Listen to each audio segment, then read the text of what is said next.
going to release today. Yeah, it'll probably be a Sunday, I did say.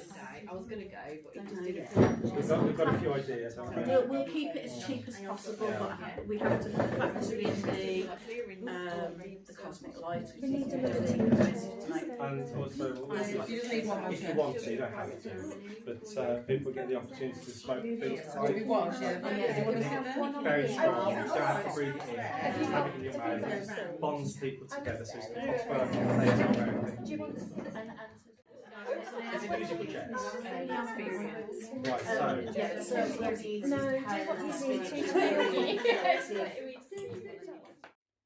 Right, okay, welcome everyone. Thank you all for coming. Don't know where the sunshine's gone, but still, don't worry about it. We need the rain, don't we? So, trust everyone is kind of up to date on where we got to, and I know we didn't finish last time, so we have an awful lot to get through today, which I apologise in advance, but we'll just go with it. Do want to be able to get through our energetics today. I'd like to be able to get through herbal energetics and energetics of people as well, and roots of health as well, so that we can move next month straight onto the digestive system, because we want to be doing an organ system, and I'm aware that I'm already a whole month behind, so I do need to do quite a lot of catching up, which is fine, that's okay, that's entirely doable. But the digestive system is a huge subject, and obviously I think most people have had digestive problems, and when you start to go into it, the whole food allergy thing, and then we also want to be passing around plants next time as well. And today, hopefully, we were going to be going outside. We might still be able to do that. We'll see how we get on with work, but I'm also inclined to take it to just try and finish what we've got to do today, simply because there's so many people missing now. You know, we've got like 6 missing, have we, or something like that? There's 6 missing? I think there's 6 missing. So we might just, we'll see how the day goes. Right, I did try to watch the last video to see where we actually stopped. Does anyone remember me actually discussing that? No. So that's the part that we didn't do. Okay, right. You didn't really have any homework, as I remember. The only real kind of homework was to focus a little bit on the little exercise that we did at the start with the plant, and to really think about, I'm rattling, to really think about your calling and your roots, yeah. I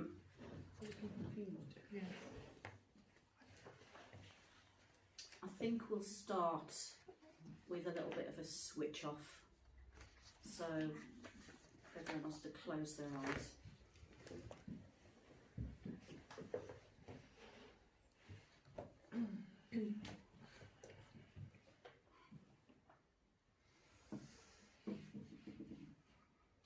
Okay, nice deep breath in, everyone, and hold that breath for 1, 2, 3 and 4, and slowly release. Nice and calm, leaving everything from the outside world outside, leaving it all behind. Totally calm and focused. Our grounding roots, our calling, bringing us back to where we're going to be studying and embracing this knowledge.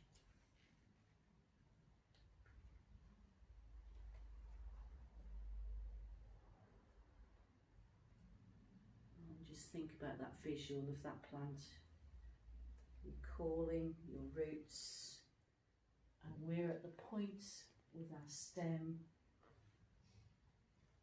growing and absorbing nutrients, so absorbing information.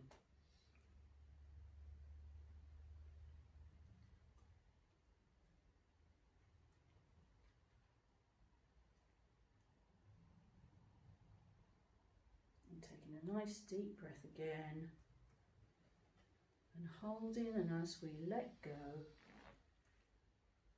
slowly just coming back into presence, back into focus, nice and centered, and back into the room. Good. Excellent. Right. As I say, Rachel's moved, we've got a few people on holiday, so we'll just carry on where we left off. If you've got any questions, just try jotting them down and we'll get back to the questions at a break point, and also I will answer as many as possible, but I'm aware of the amount of stuff that's coming up in the next few sessions. So if it's something that's going to trip up the process, this is me trying to stay on target rather than going off on a tangent. So for my own benefit, I'll try and keep things answered, but I might say, okay, I'll answer that. We'll answer that in how we progress next time. Right, okay, so we were talking about the vital force, a little bit of a recap.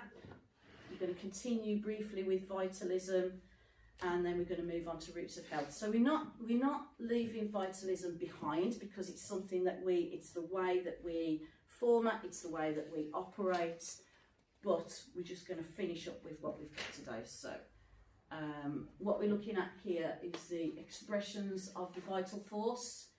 The first one being constitutions. Now we're going to cover constitutions in some detail later in the course, so don't panic if I go through this and you just go, what now? What on earth is she going on about? Because we will come back to it. There's lots of constitution frameworks through traditional healing disciplines, and I suppose my advice is to maybe look at a few and see what resonates with you. We're really going to link it to Ayurvedic medicine, and although, like I've said, not an expert at all in that field, but I do feel that working with herbs, actually, I like the way it fits in with the 3 doshas of Ayurveda. I find that also, when we're looking at constitutions, the 3 doshas also links into astrology, and it links really nicely into the elements as well, but we'll do that. I promise you we'll go through the whole of that. That'll be a whole day that we'll do.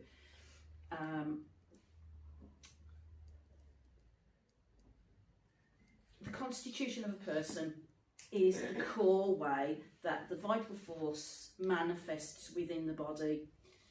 So it's like being stamped at birth with a certain pattern, or a certain pattern of an energetic, elemental, you could say, constitution. So we've got your core constitutions, and you've got your assumed constitutions, which I can't say. So core or innate constitution, and you've got your assumed constitution. This will crop up again later on today. So for example, you might have someone who was born with a Pitta constitution, which is a fiery constitution, hot-headed, you could say, and you would call that their innate constitution or their core constitution, because that's how they're born from when they're a child. That's what they display. That's how the vital force is coming out of them. It's how it's presenting itself. But they might live in a really damp, wet place, and they might have a very heavy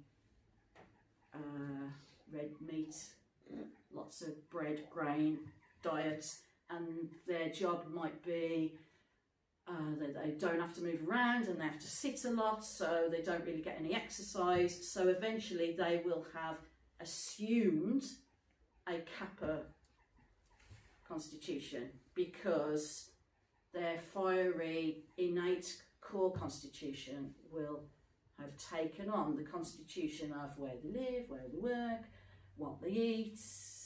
Their whole being will change. So that's you could say it's homodynamic in that our environment alters our constitutional balance.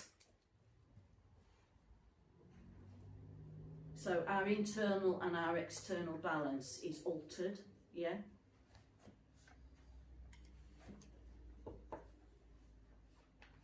And that's kind of why we should accept that we're always working, we should always be working on balance. So when you get people who go, I'm working on balance at the moment, and it's like a once in a 6-month thing, it's like you should be working on balance every day of your life. Because we should constantly be adjusting ourselves in our modern lives to be in harmony with our universal surroundings. Does that make any sense?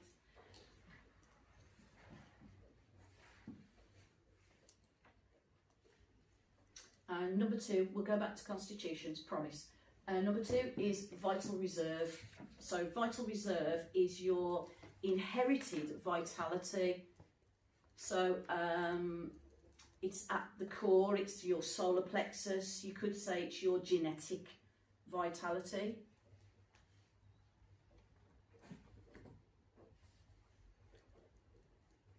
And you could say as well, when you think about that, that certain lifestyles or certain environments will either maintain your genetic vitality and strengthen it, or they will deplete it.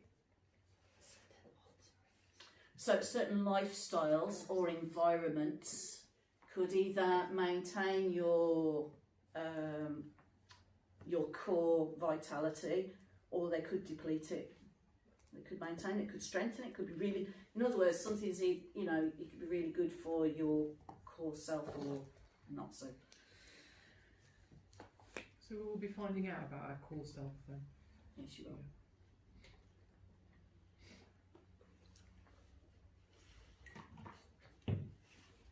That's vital reserve. So vital expression of organ systems. Right, so as the function of the organ system should be, so what we're looking at there is the organ system working correctly? That's basically what that means. How the vital force is expressing itself through the organ system. You know, for example, the digestive system it's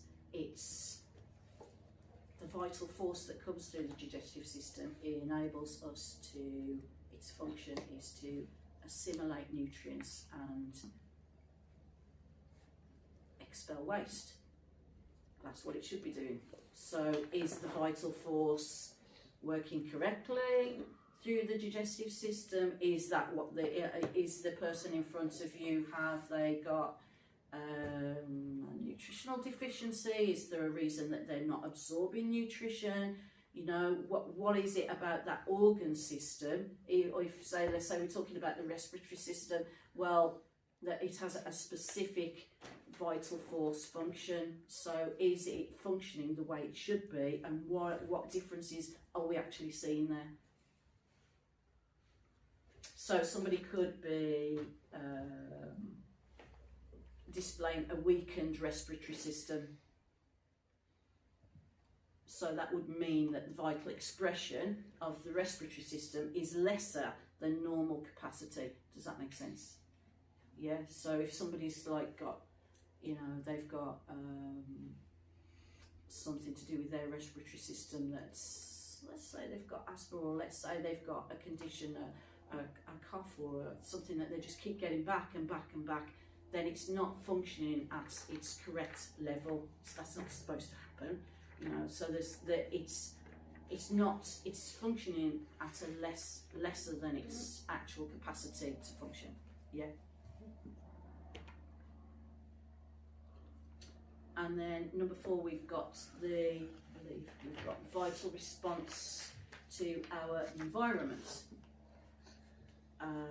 So that is the way the vital force expresses itself through us in response to our environment. So, for example, a bit of a...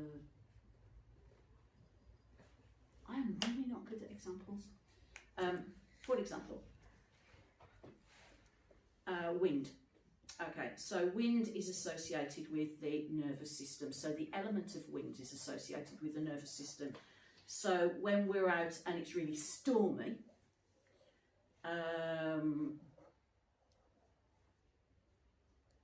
we could feel, for a little while, we might feel invigorated, but after a while of a lot of wind, you could actually, the vital force comes through as being quite anxious.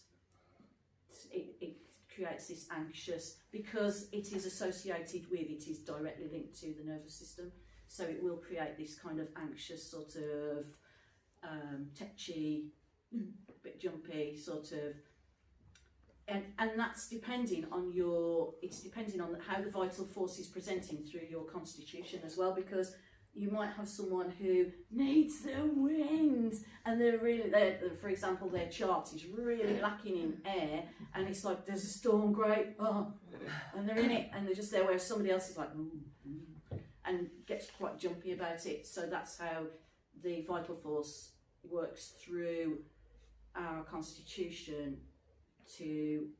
It's the response to the immediate environment around us. Oh, another example. Sunburn is a response to our environment. It is the vital force having a response to our environment. So it is the skin saying, "You're cooking me." I'm being cooked. Environment's very important and affect our health a great deal. I'm feeling that everyone's going to know that and be aware of it, but it's really good to remind ourselves of, you know, environmental things, especially when we move on to gathering information from clients. You know, where we live, where we work. These are all factors that can change. They can change a formulation that we give to someone. They can change a remedy that we need to prescribe. We do have to take it into consideration. Again, we'll do more on that. We'll do a lot more on that. And number 5, vital crisis. Vital crisis is when the vital force is basically in crisis. So what we see there is it's displayed through the constitution as a tissue imbalance. So when the body is unable to adjust, the physiological, I've got so much of that word today and I cannot say it for toffee, physiological balance. So when there's a tissue imbalance and the body can't address it, just can't address it. That's why they're sat in front of you, because as a herbalist, if they don't have an imbalance, they wouldn't come. So they've actually sat there because you know you're kind of going down that route straight away. There's going to be an imbalance, and that's our vital crisis. It's the force being in crisis. Right, so we kind of call on vitality and vital forces and how we are vitalists, herbalists, yes, blah, blah, blah. Because now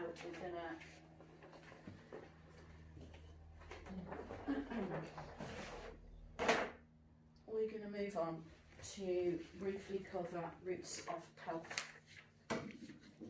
So,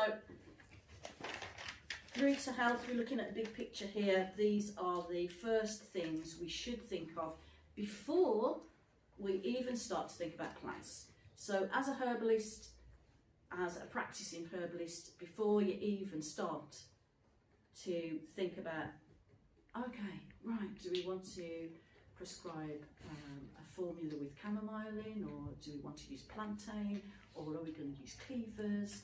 And before we even go down that route, then we need to be thinking about our roots of health, because basically we don't just want herbs as an alternative to a drug. We don't want to be a green allopath. We don't just want to live symptom-free. We don't just want to be symptom-free. We do want to see transformation, true transformation, and we do want to be connected to our inner vital force as well, to our calling, and we want it for our clients, and this is how we want to practice. So we need to look at these things first. A few things to remember as well. There was a question I had recently via an email that's kind of brought this point up.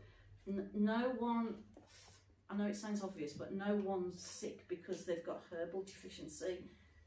You know, no one's got a lack of a plant.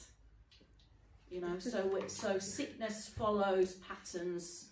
Sickness often follows patterns of everyday life.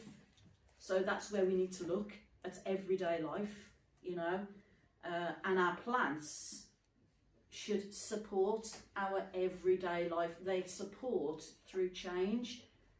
So it shouldn't be in a situation where you've got a client who then becomes dependent on a plant, because then we're not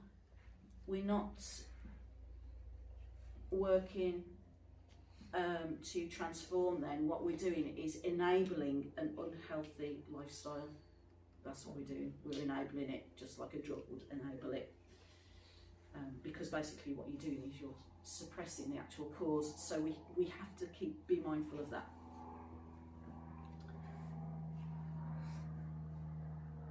And we know we can achieve a deeper healing by addressing the root of the health.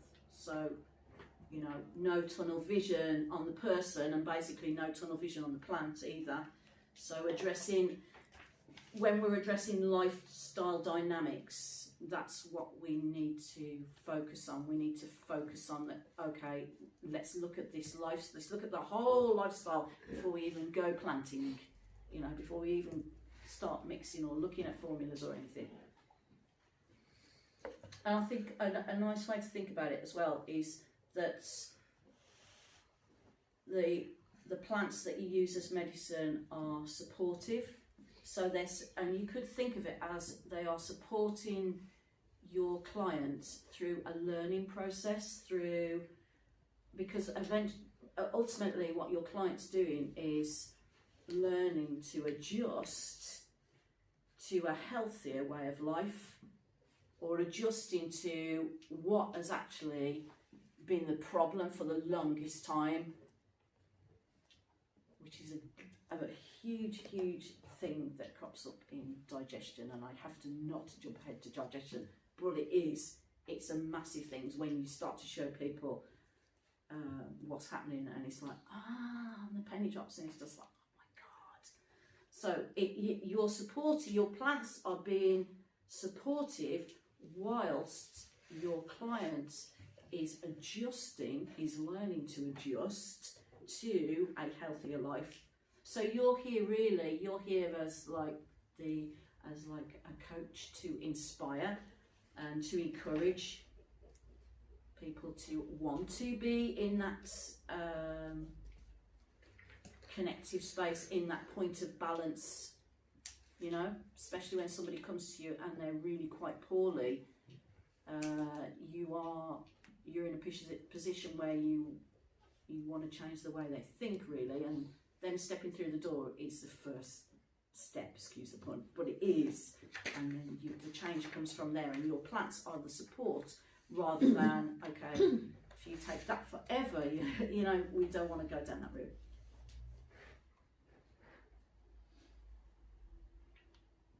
And disconnection from this natural path, the way that we should be in balance, is often a cause or a contributory cause or a contributing factor to illness, and often to mental illness as well, and depression and despair, because you've got a deviation from our own path, a deviation from what you could say is our purpose in life. So it becomes like a disconnection from nature, and I'm aware that I'm really waffling right now.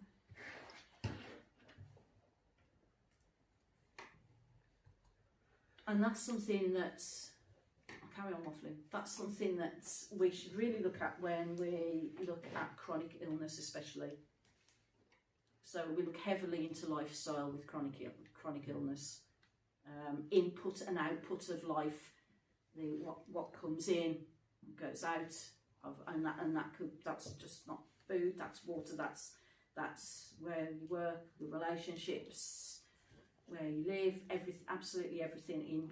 It's narrow it down. Basically, just a broad brushstroke of it's the input and output of life.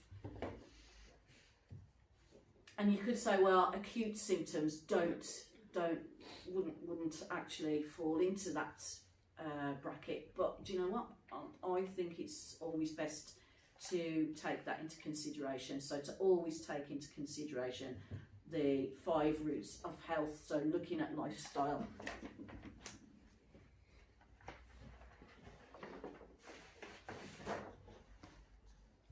It's a bit thin and boring. Sorry. Okay. So 5 roots of health. I'm going to look at how they link to the 5 elements as well. So we start with our elements. We've got earth, water, fire, air and spirit, or ether, whatever you want to say. These elements obviously recognised as being an important framework of medicine throughout the world. We keep repeating that, but it's good to repeat. And number 1, how they connect to your 5 roots of health. So number 1 is you've got earth. Earth would be your food, your diet. And I'm going to say it again, every herbalist should really also be a nutritionist. Not that I'm toting for work or anything, but you know, got to be done. And the main thing really to think about that is to eat real food. Just eat real food. So when we're looking at it, we're looking at too many people afraid to eat, or too many synthetic replacement foods, too many artificially altered foods, too many pesticides, over-processing, fad diets. You've got the historical context of using heavy agricultural chemicals since the Second World War, and the list goes on and on and on, and don't even get me on soapbox with nutrition.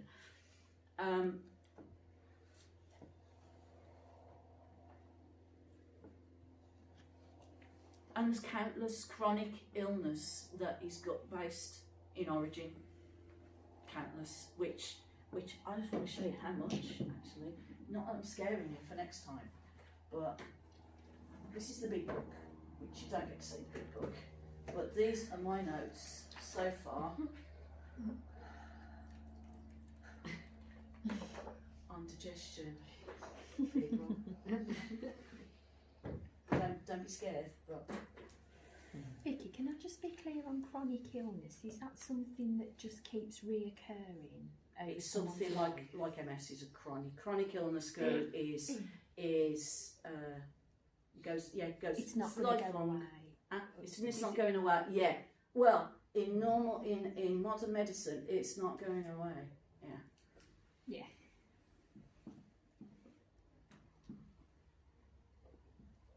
So, yeah, I like the line, just eat real food. I nabbed it from someone else. I like it. I'm using it. Jerf, just eat real food.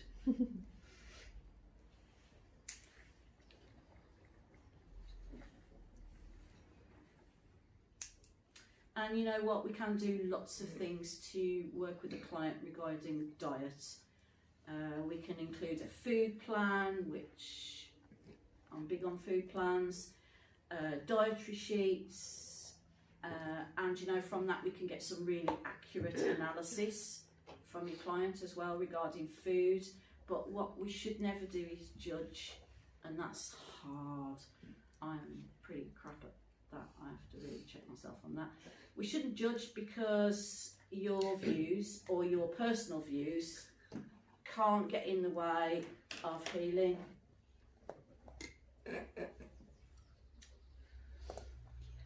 So the moment your mind judges, you share the joke. you want to share the joke? Should we share the joke? No.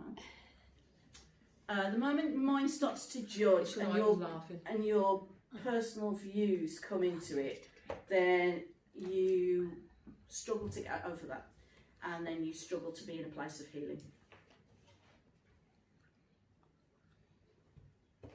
Because your mind's, your opinions and your mind is getting involved, whereas you should be healing from the heart. So you could say that criticism wipes away your healing abilities. It's a little harsh, but it could be the case. So what you need to focus on is the facts,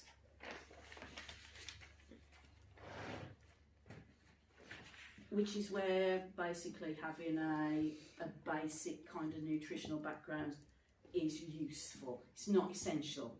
It just comes in useful.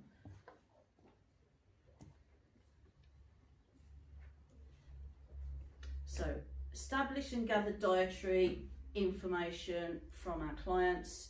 So then what we'd be looking at is signs of food intolerances and allergies and stuff like that. And when we go through working with clients, we'll also go through some evaluation techniques. We've got a standard kind of format of how to, it's not really regimented and scripted, but it's key points that are really good to remember to slot into the conversation when you're just having a conversation with your client in a really easy way, because basically we want to be able to offer a different service to all the other services that your client has actually been to so far that have failed, which is ultimately the kind of situation that you to get in. So we look at some really interesting ways of getting some evaluation, like working with pulse points and even facial lines. Oh, it's really funky. I like it. Yeah, facial lines. Lines across the top of the nose there. Typical food intolerance. Really? Yeah. Really interesting. Across the top of the nose there. I am a very good example. It's not just because I'm old, Blenka. I have. Look, I've got a crease there across the top of my nose. So, just need to get. And that's what it means, really. Yeah, it's typical of a food intolerance, yeah. Now, I am using myself as a guinea pig at the minute, because I'm such a great guinea pig, because I'm so messed up. And I am very much aware that I have more than one food intolerance, not just garlic. But I've not quite nailed it yet, but I'll get there. So, when we can establish some root causes of inflammation, which then cause degenerative disease, and here we go again, coming back into the gut, remembering that the digestive system is the root of our vitality, because it's where your fuel goes in. It needs to be operating at optimum levels of vitality. So when we start to look at this earth element and diets and foods, we can, you know what, you will be working with that a lot. As a herbalist, you are going to work with that loads, because so many chronic illnesses have a root in inflammation in the gut in one way or another. Exercise is always going to stimulate that, though, isn't it? It is. Yeah. Yeah.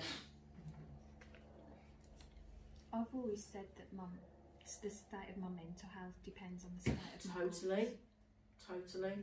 It's honestly, you start going through the gut and the whole digestive tract, and it's just like minds. Even going back to it after a while, I'm still seeing new stuff, and I'm still like, oh, I need to explore that. And it's fascinating, but you realise that we are severely messed up, as Western society is messed. We have totally screwed ourselves over completely. I mean, we are backpedaling, lost. Have you read that book? It's just called The Gut, I think. No. No. It's really good. I borrowed Okay. it from the library years ago. Yeah. I can't remember who it's by, a doctor, somebody. No, it's a woman, but I can't remember her name. But it's like mind blowing. Yes, She took it is. It all is. of To like look at it. even how we sit down Yeah. to go to the loo. Yeah. is wrong, Oh yeah. everything. Everything's wrong. Yeah. Everything's wrong. Yeah. When we eat, when we eat our main meal at night. What's that about? Why do we do that? Why do we do that? We should be eating, pizza when your digestive fire is at its highest. It is late morning, early afternoon. Those sorts of. We shouldn't be eating. Anyway, I'm getting into. Don't get me there. Don't let me do that. No, I've made By a the note book. of that. We'll come and look at it. Can I ask a quick question Yeah. about food intolerances? Do you think that you can overcome food intolerances? Yes, you can. Yeah. Yes, you can. But it's all about. You can, but the question is, it's complicated because once you've restored the damage,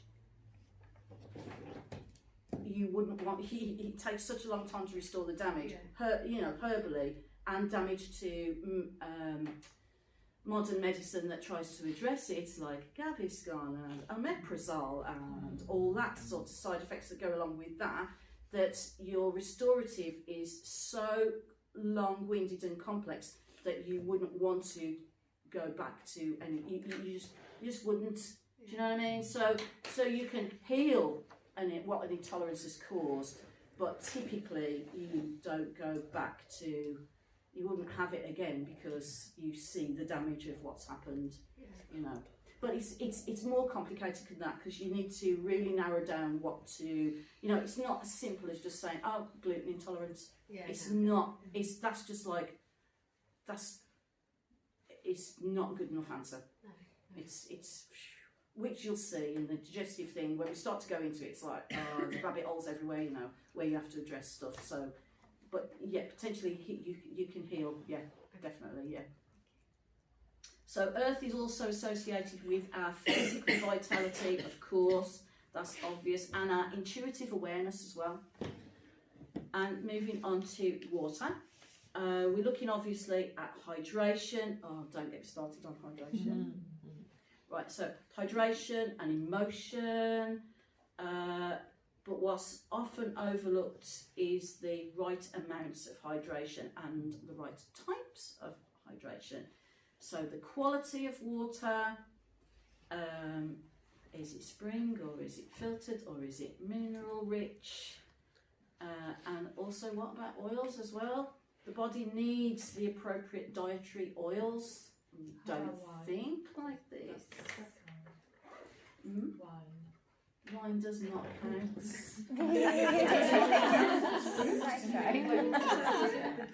What about if you make it yourself? So the body needs the appropriate dietary oils. So oil dehydration affects the digestion of waste and waste products. It affects the joints.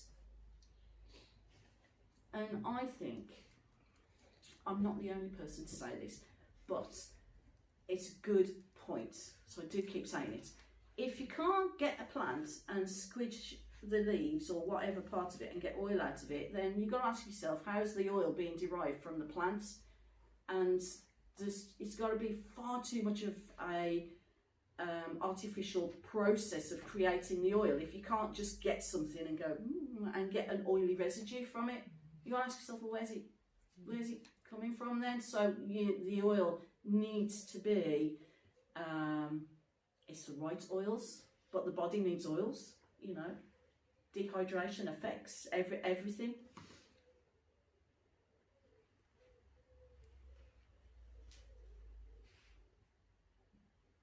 I mean, what artificial methods are they using to get oils out of stuff that oil doesn't come out of? And what if it's an artificial method of getting the oil, acquiring the oil, then of what benefit is that to our body? Because essentially it's not linking in with nature. You can go and pick up a piece of mint out there and do that, and you've got oil on your fingers. If it's not connecting with nature, if it's not naturally producing in some way, then it's not nature, and we are of nature. We are nature, so therefore you've got to ask yourself what it's doing for you then. If What that's the sort of thing are you case. thinking about? Can you give an example? No, it's all right. No, but I'll think of something. Okay. I'll think of something. Right, so let's stick with oils for a minute. Not fried oils or hydrogenated oils, obviously, but naturally occurring oils acquired in a suitable way. What do I mean by suitable way? For example, cold pressed, unfiltered, extra virgin olive oil. There you go. That's a good thing. I can't think of a bad thing at the moment, but that's a good thing. And thinking of oils, oil replaces cell membranes and it affects the entire body. Every cell wall is composed of oil. It's a foundational aspect of our general health. It helps our cells to absorb and expel nutrients and waste. So taking in nutrients, expelling waste, that's what it helps to do. It coats the myelin sheath of the nervous system.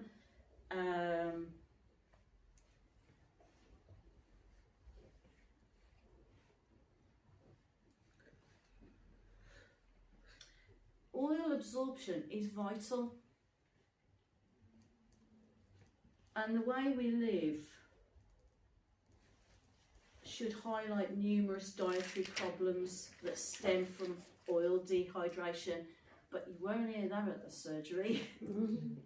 You're pretty much told to avoid oil, aren't you? I know, but that's They're given a bad madness. rap. Nobody gets fat on Madness, that avocados. is. So So, they say the cholesterol thing, don't they?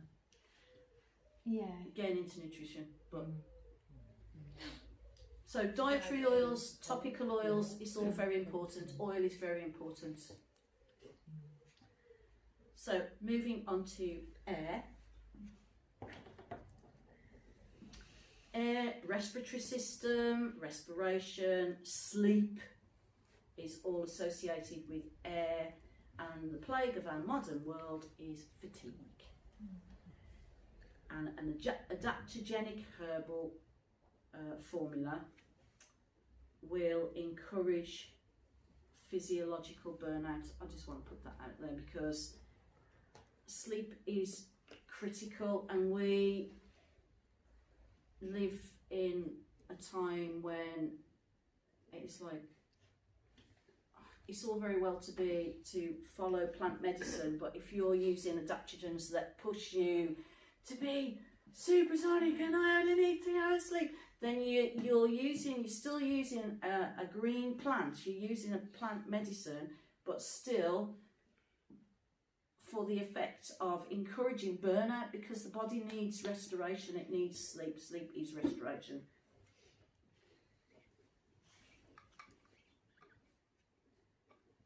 Rest therapy is something that used to be prescribed and is coming back quite big time with there's a lot of studies into it. It's not new.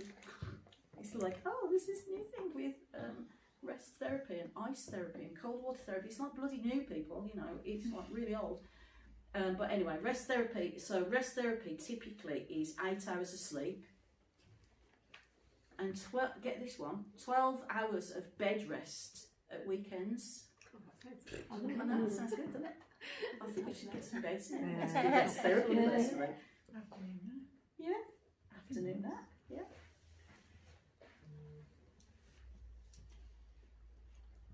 So it's something that tends to be prescribed by naturopaths and herbal people for those feeling burnout. Because actually sleep and rest is all that they need for their body to begin to restore.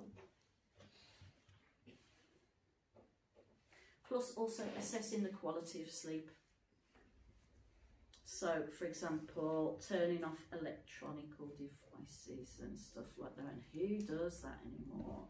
Everyone has a phone next to their bed that's still turned on. I don't. But when you get a client who's like, oh God, I've got so much fatigue and I'm really exhausted and everything. So well, you start to go into, well, how much do you typically sleep? And it's like, oh, 3 hours, and then I have a, I wake up and this happens and that happens, and then another 2 hours, and then on a Monday I only get 4 hours sleep and stuff. And how long's that been going on for? And it's like 2 years, and you're thinking, okay. And then you get the start to look at, well, the quality of sleep that you're actually getting. And it's like, have you got that on? Well, yeah, I've got that next to my bed and that next to my bed, and wear my little watchy thing in. It's like, okay, right, because it's disturbed sleep. It's not real. It's not good quality sleep. So again, it comes into your assessing of clients and stuff like that.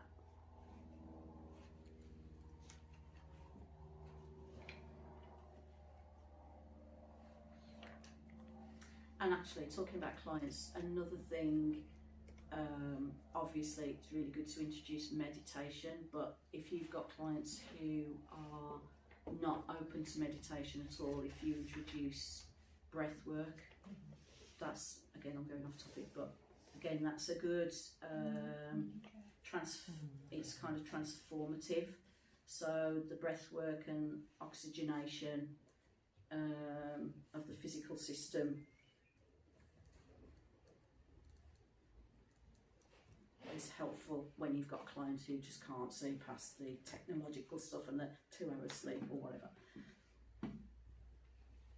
Air also represents clarity, clear thinking, to be able to consciously use your mind with clarity and to generate positive lifestyles. So you could include people who've got a lot of brain fog and that kind of thing as well.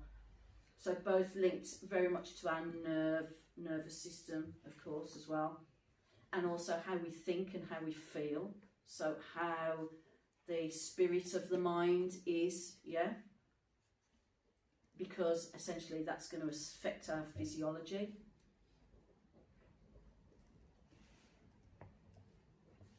So alchemically, if you was looking connecting it to an alchemical root, you'd be talking about the entia spiritua, which is health of your being or health of your spirit.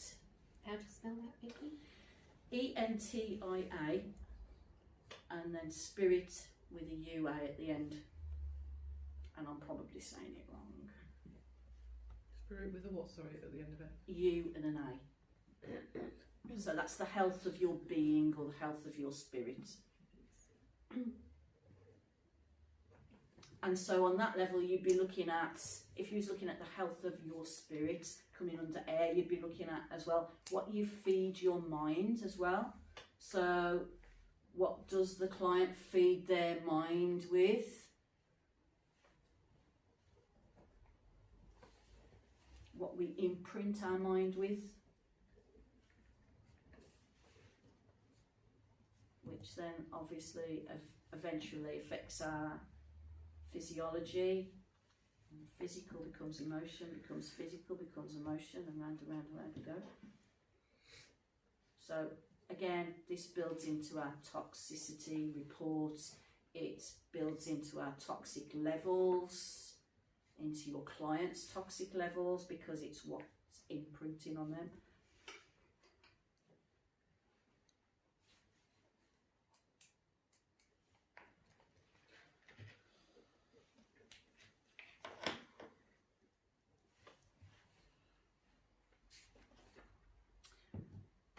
So what you're looking at with a client then would be how your client is actually thinking about their life, and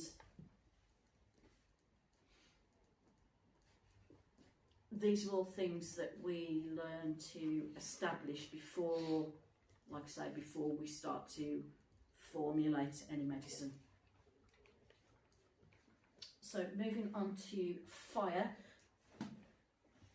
actually, you know, the little symbol-y things, that's something good thing to learn so that you kind of know them off by heart. And because when you do your formulations, it's really good to be able to drop your little symbols in. Fire is exercise, so it's vital. Shouldn't be a chore, but it should be realistic, and it should be something that is pleasurable, and so that it's not really exercise at all. And that's really difficult if you've got a client who's got a condition, a chronic condition that is going to affect their ability to exercise. So that's, again, these are things that you need to look at as before we start to formulate anything. What if it becomes obsessive exercise? Then that's an imbalance that we need to address. The way to look at it is our traditional background had us moving to live. We had to move with farming, fishing, mining, manual stuff, and movement was everywhere in our everyday lives. And now basically we sit and we sit and we sit somewhat. So many modern conditions are part of a deficiency in the fire element. We want to keep circulation healthy, our core strength healthy, and fire is also our intuition as well. It's intuitive awareness, it's our knowing, when you just know something.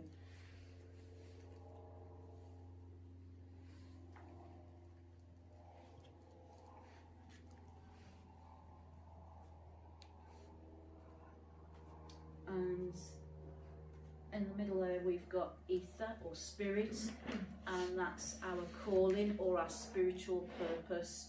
And the way to look at that is, yeah, it's our life purpose, but it's also what makes you excited, what makes you enthusiastic.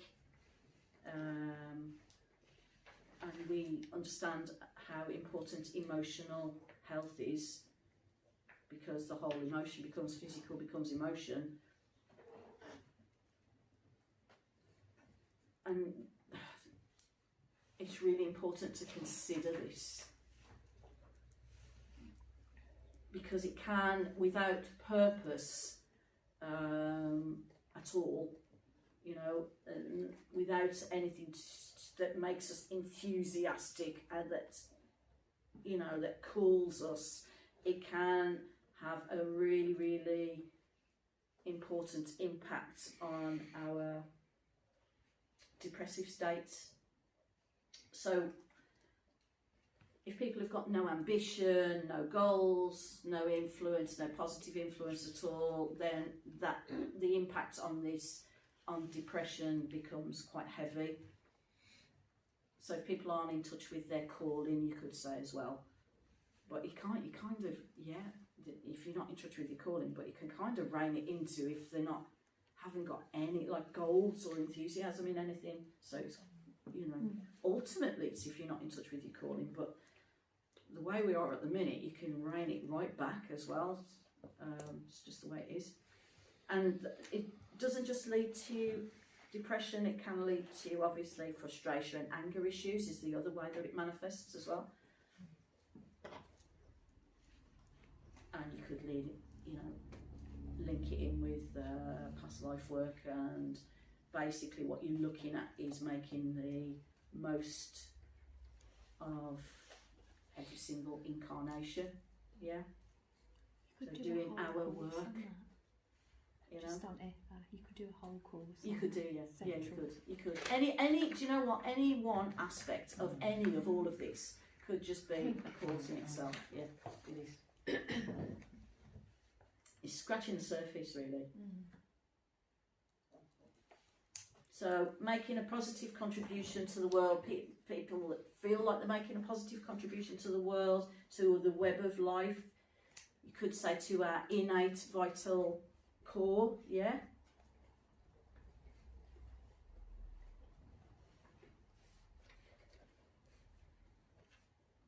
And of course we all know this, but we're just highlighting what we should be considering before we even start to choose any plants as vitalist, herbalists or plant medicine. We need to be just going through these points.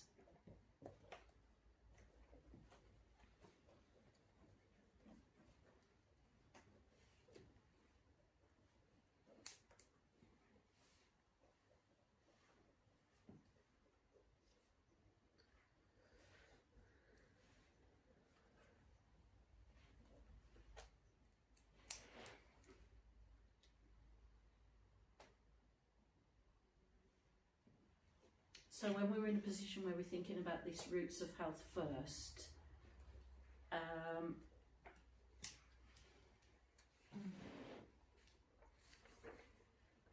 we're looking at, when we start to look into lifestyles, initially what you're going through is every aspect. So you're looking at, for example, side effects from cumulative prescription drugs, interaction with people, toxins that have accumulated metabolically from food, intolerances and intake, constitutional imbalances, when we mention constitution, so imbalances of constitution and how we live, where we were born, where we exist now, projection from others as well, projection from others in, so anger or envy or emotional projections that affect us in a negative way, so it impacts negativity. So we're examining all of this in a neutral way, because what we want to do is we want to inspire change, and we want to lead the way to change ultimately as vitalist herbalists. That's what we want, that's where we want to be. We want a wave, we want a herbal revolution.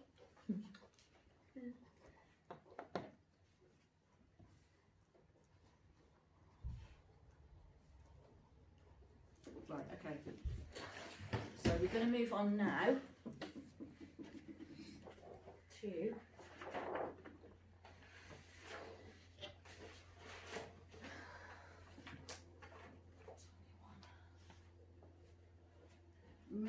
we're moving on to people and plants energetics. The energetics of plant and people. And this is how things really start to come together using traditional constitutional models of healing, when we embrace the energetics of people and of plants as well. And we link the patterns together with the universe. So the energetics of people and plants is really looking at the patterns in both the plant and the person and matching it together.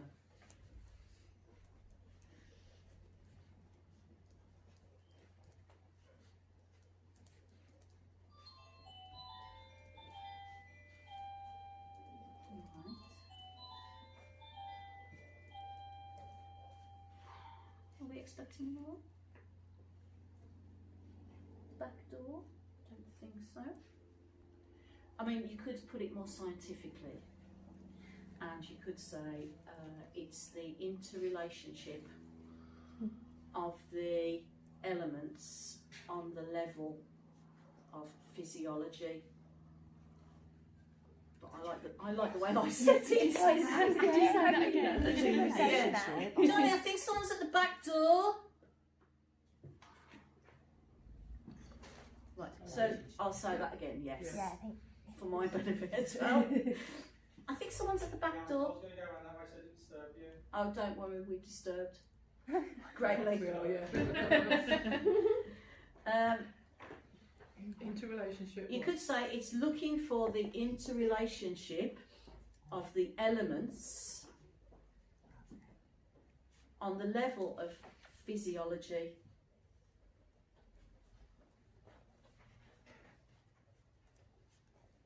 But looking for relationships. interrelationship of the elements on the level of physiology. But I prefer looking for patterns in people and plants. What that means then, yeah. Looking for patterns. Yeah. Energetics of people and plants is really looking for the patterns in both and matching them up. Mm. Who is the person at the back door? People have gone round the other way now.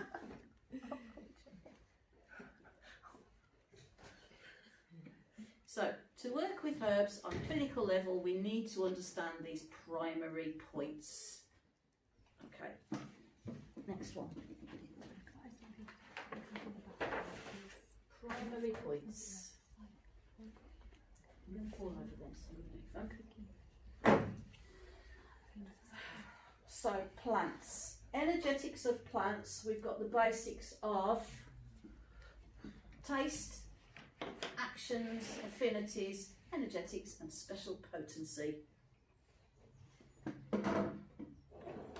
You're going to refer to that a lot. You're going to refer to these a lot.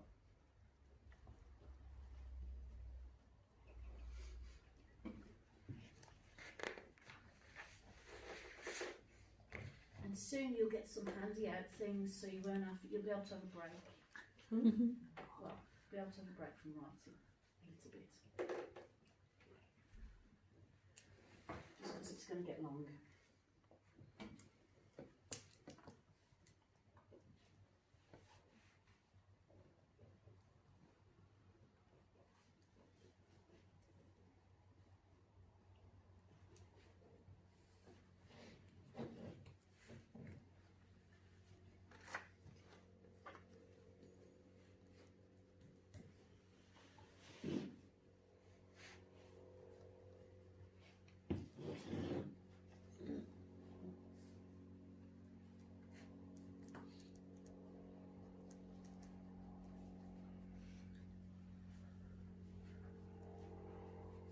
We'll keep coming back to this bit, so don't worry too much if you don't have it all, just leave a bit of a gap. So we're going to start with the holistic plants. Start with plants first, because it's good that we do something planty, right, on herbal course. So the holistic plant, I'm going to turn that over, but we'll come back to it. I'll turn it over? Yeah, go on. You sure? Yeah. Yeah, turn it. I'll come back to it. Promise. Let's just look at the pretty picture for a minute. Okay. One. So Dave's missing this. Okay, so the holistic plant, right. So it's very easy in our excitement for planty things and for growing things and for formulating and mixing, stuff like that, and creating teas and tinctures and stuff that we kind of forget why we're doing it. And that's because we do have a purpose, and we do want to heal, and we want it to work.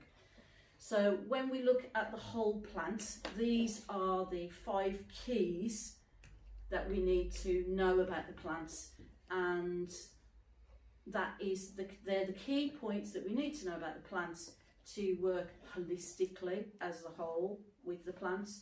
And if we're missing a key and we don't know it, then you're going to lose the perspective of the whole when you use the plant. So what we're looking at is a deeper way of evaluating what the plant does, or what we do with the plant. So we're kind of moving beyond the method of use this for that.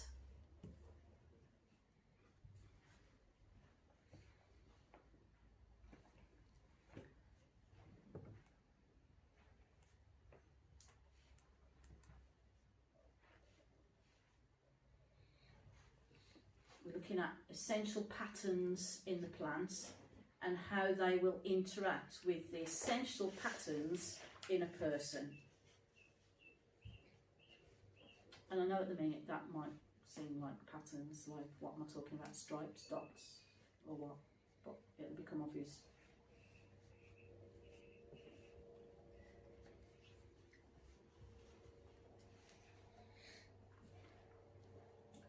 Right, okay.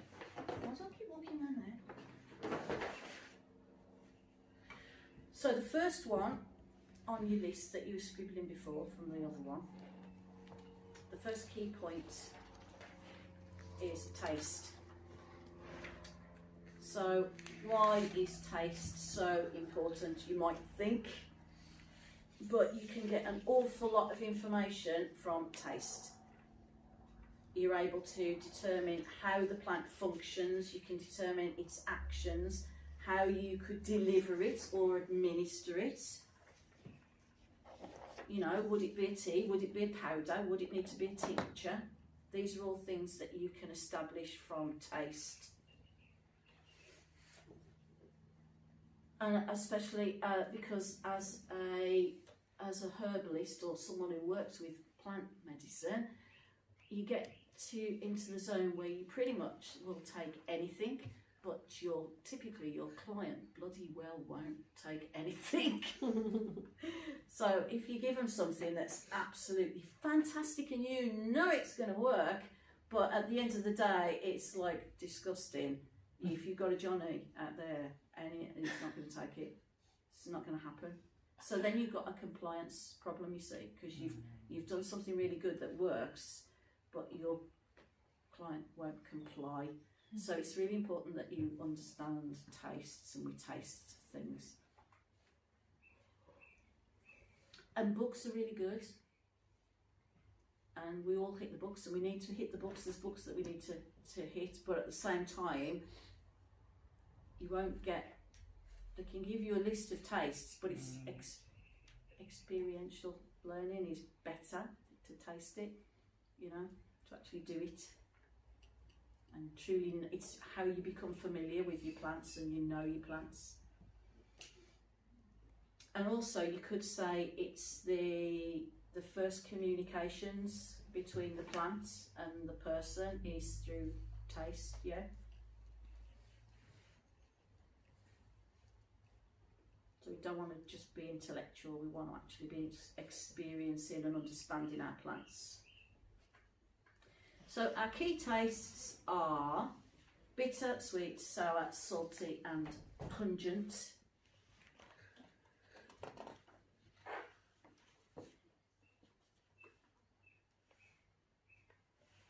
And it says here, handout flyers. Oh, that's exciting. I don't know why it says that. I don't know why it says that. Give me a clue, somebody. Oh, that's what it says that. Because you don't want to write that down. Okay. Okay. Right, it's going to be too many because we've got less people. So if I pass that there, then when you chuck around. So this little table is, look, it's general, it's really, really general guides, yeah, relating to tastes. But remember that every plant is completely unique and you've got contradictions in nature, so, you know, like I say, it's for a guide only. Like, for example, we can't guarantee that every bitter plant will work on the same organ system or have the same actions or have the same energetics. And you'll notice on the, it's okay, you'll notice on the handouts that I've added on the bottom, I think I did, astringent as well.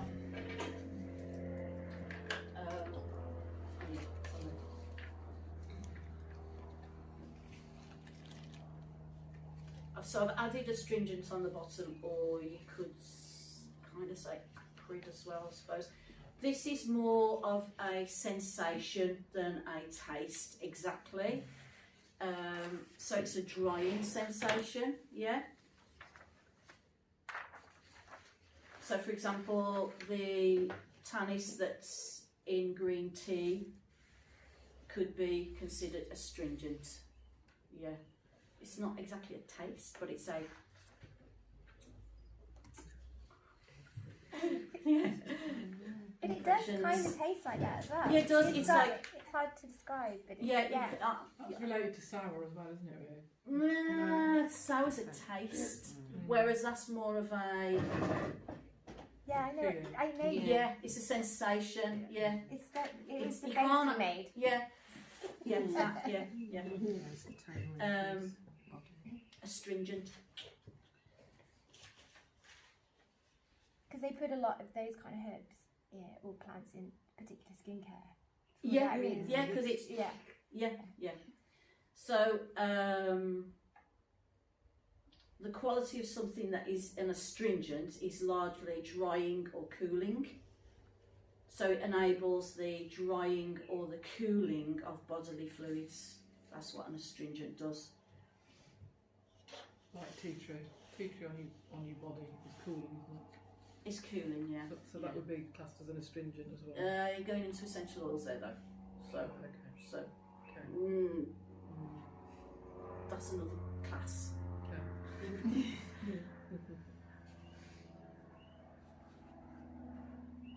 I've included it on there as a taste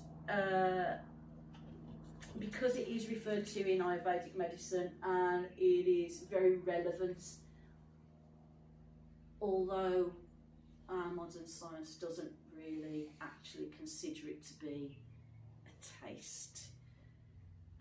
So for example, hawthorn's an astringent plant, cranberry, drying sort of, it's that astringent kind of quality. Does everyone want a wee break? Yeah, maybe. okay. Do you want a break? Yeah? Yeah. Have a wee break. I have to say a huge thank you as well to Marie and to Sammy and to Bailey, who are helping with drinks and food and things like that in our lack of ability to employ staff. It's great. It's such a great help, so thank you so much.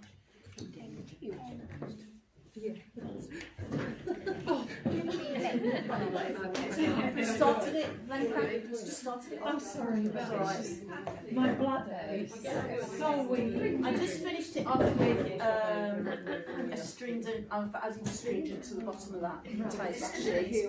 And it's not so much that it's a taste, but it's like a sensation. It's mentioned in Ayurvedic medicine, so it's that astringent, that drying sort of quality. That's sort of so I've added it because it's relevant, but it's not exactly.